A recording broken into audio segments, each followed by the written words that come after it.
And so, what are the similarities between writing and speaking? There they are. That's what ChatGPT told me. And we're going to go through this list one by one. Let's start with topics. Topics are really, really important. The topics that are most relevant for A1 and A2 are their family life, hobbies, pastimes, holidays, leisure activities, education, um, shopping, work and jobs. So hobbies that are topics that are of immediate relevance to the learners and are most likely to be useful to younger learners. When you are deciding as a teacher what topics and what kinds of texts, what things you're going to get the students to talk about, it's really important to know your audience, to understand their interests, understand what they've done before, how they like to learn, what they like to do, and contextualize those topics into relevant and timely in a relevant and timely way. So making sure that the way that you're dealing with the topic is directly connected to their lived experience and is uh, modern, that is of this time, rather than something to do with your own past life, which may not be as relevant to students. Make sure that there's a variety of ways that you introduce the topic. If you're doing the same thing again and again and again, the students are going to get really bored with that. Oh, what? Another set of pictures that we have to guess what they are. Let's try and do something different and see if we can engage them in different ways.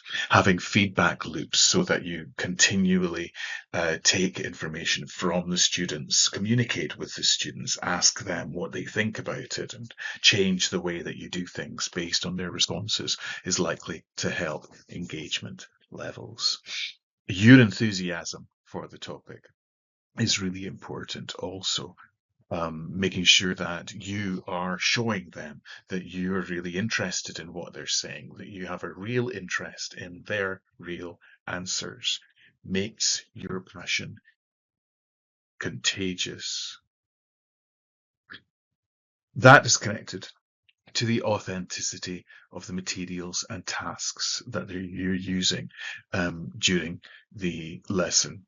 Making sure that your materials are real, that the tasks you're asking them to do are real tasks, that they're relevant and practical, that the students can see that relevance and practicality, and that will help them to relate to them. Um, it may the CEFR has this thing about postcards. We're supposed to write postcards. I don't know anybody who writes postcards anymore. I mean, when I go and do something, I write a Facebook post. So I think it would be more relevant to get them to write social media posts than to write postcards. Getting used to letter forms, for example, the way that letters are structured, the way that postcards are structured, might be a useful thing for them to learn for their future lives. But using other kinds of genres, like lists, for example, shopping lists, there's one, or the emails, for example, or text messages, as we've talked about before. Um, the Making sure that what the tasks that we're giving them in class are the kinds of tasks that they need to do in real life is what makes them authentic. Making sure that our activities are interactive also. A great way to do this is through role plays.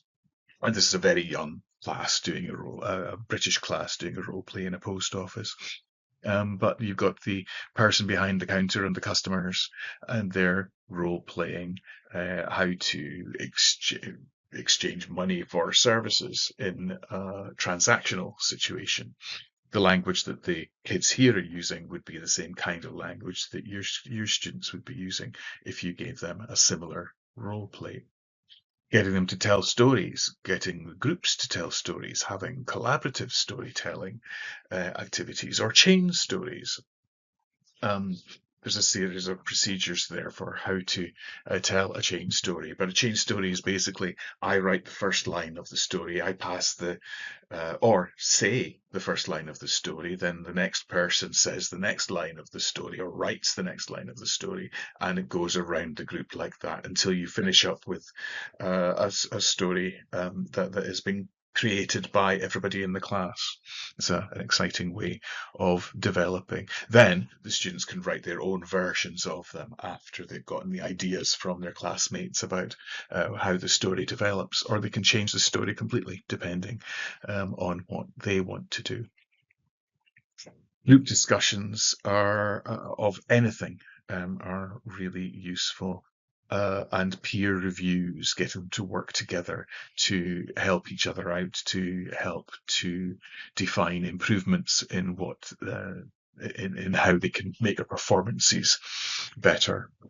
It's usually helpful to have a series of criteria for them to talk about while they're doing that. Here's an example of some of them.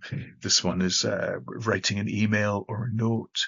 This comes from Cambridge, actually, so they are actual criteria for the task of writing an email or note. Does it open and close properly? Does it address the 3 prompts in the task? Does it include the relevant information in about 25 words, etc.?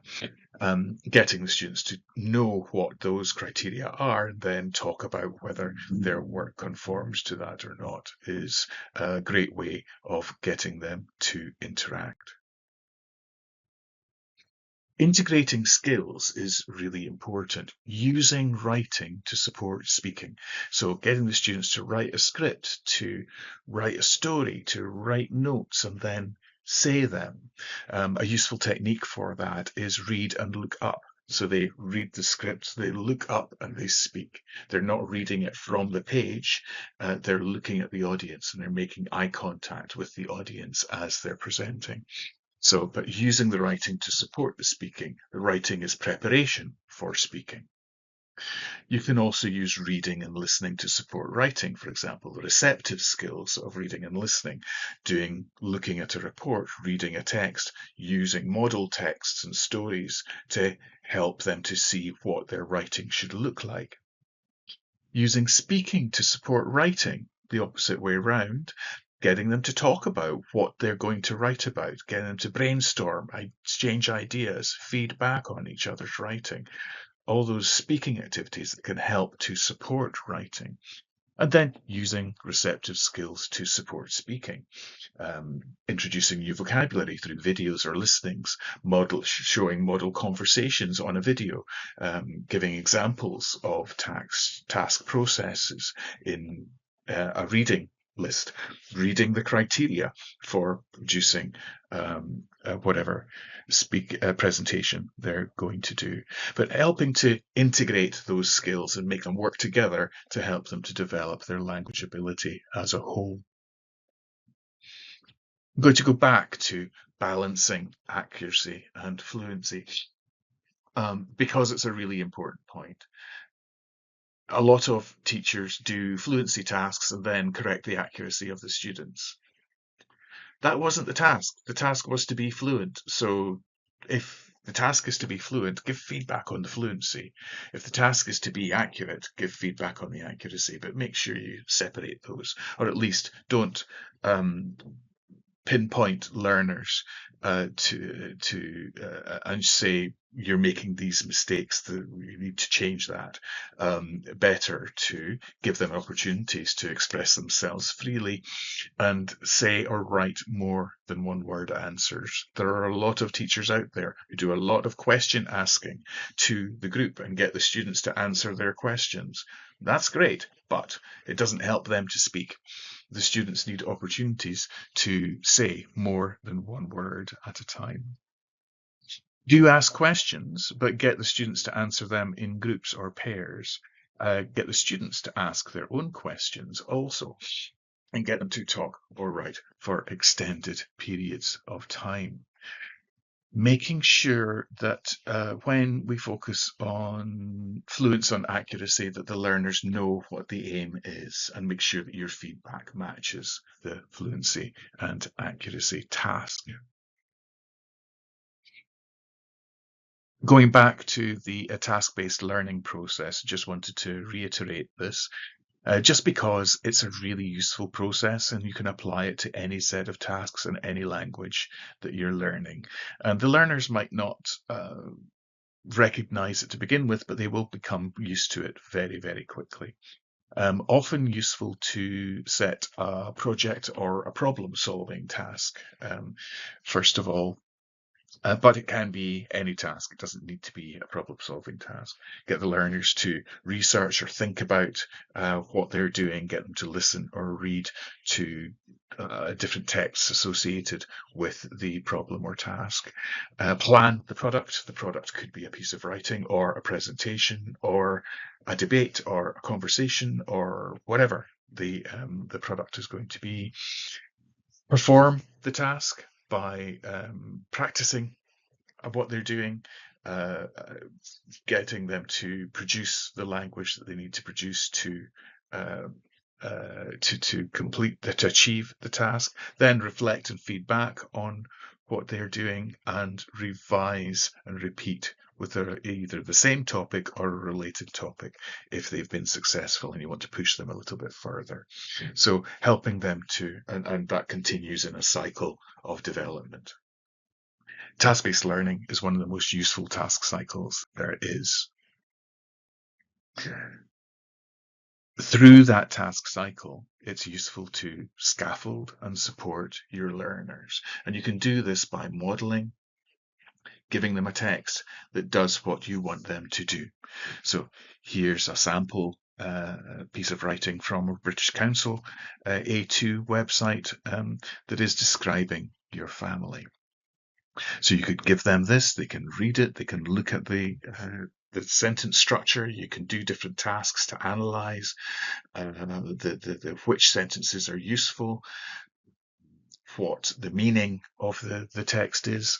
You do a number of different comprehension tasks on the exercise, and then get them to do some kind of guided practice with sentence starters or production frames.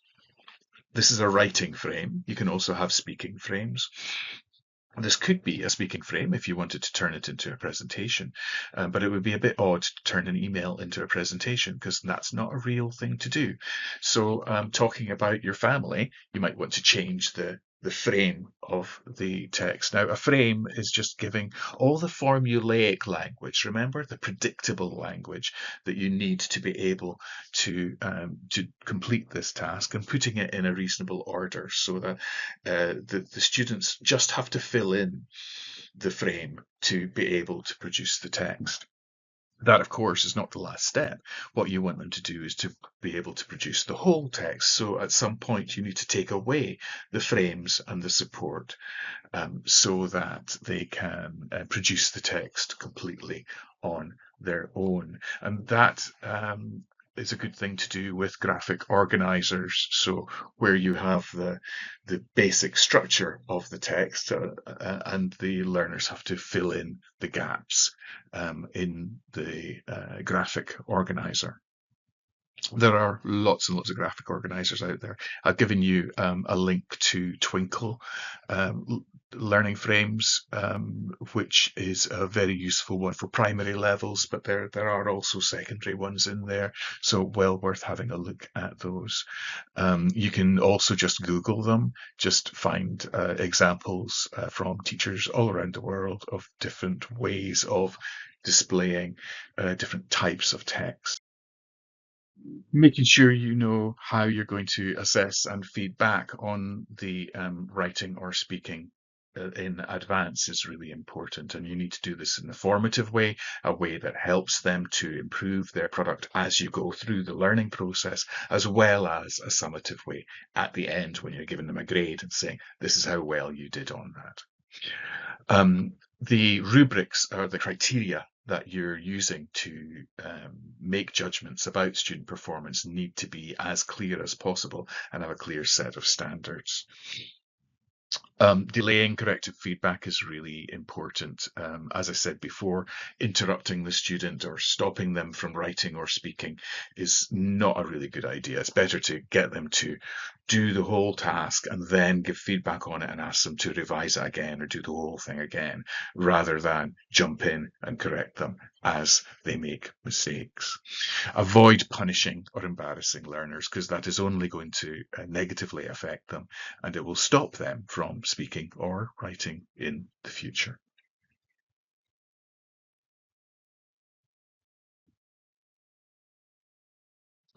I hope that you've found all of that useful. There aren't any resources associated with this presentation. They're all in part two. So if you look at the end of part two, the resources there, I've referred to them in this presentation also. I hope you find that useful, as I say, and I look forward to any questions during the conference. Thank you.